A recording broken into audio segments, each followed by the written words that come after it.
See, our minds have become messed up, and they're now filled with pollution. TV screens and magazines, we're beginning to look for a solution. Plastic surgery, diets and pills, but still not seeing any form of improvement.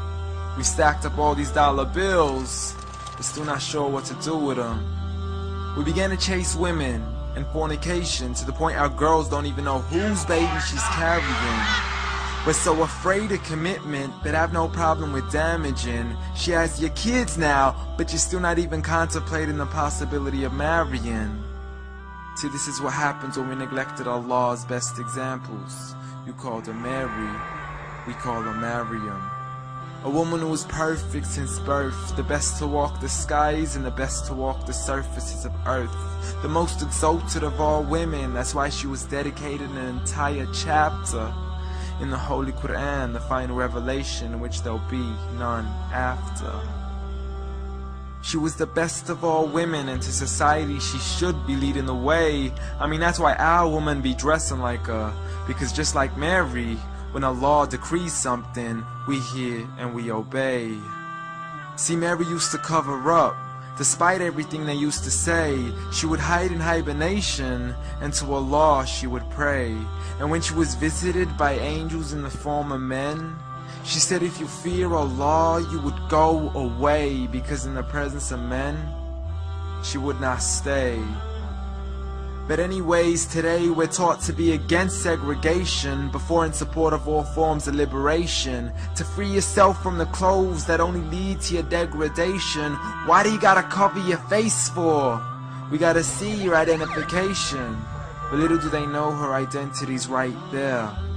A woman who fears Allah and commits to her religious obligations. See, I respect all women too, because that's what my religion teaches. To lower your gaze when you're walking, there's no need to check out every second woman's features. There's no need to even shake another woman's hand, because in reality, there's only one reason why a guy would be pleased to meet you. And you could go ahead and deny it, but don't blame me for stating the obvious. When the pornographic industry is worth billions, you still don't see where the problem is? Sex is embedded into society to the point we'll exploit it to merely sell a car. So you can act like this is all new to you, but you know for a fact how innocent we really are. I mean, just look at the simplistic way we're taught to dress. It's like if you dress less, then you're destined for success. You then force your women into heels and have the nerve to say that we oppress.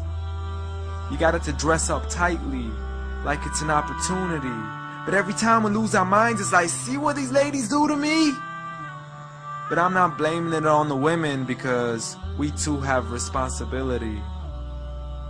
Prophet Muhammad ﷺ said, the best of men is he who is best in his character, and the best of them is he who is best to his lady after he married her. He was the best to his wives. I mean, just take a look at Aisha. He compete with her in races and smile just to make her happier. So when you do marry, do so with the intention of paradise is where you plan to carry her. But before you plan to carry her to the altar, maybe you should alter your decision. Cause if the only reason you're marrying her is for the outside, then realize you're gonna be locked inside of a prison. For that reason, Prophet Muhammad ﷺ said, marry for 4: beauty, family, status, but most importantly her religion. Because a woman without religion is a woman who could do with a bit of extra wisdom.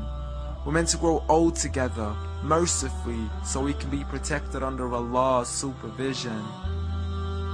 But relationships are a mess, and there's no guarantees you're gonna be a survivor.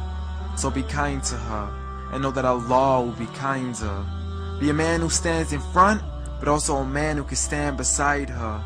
And if you're still looking for that good girl, don't go chasing after behind her.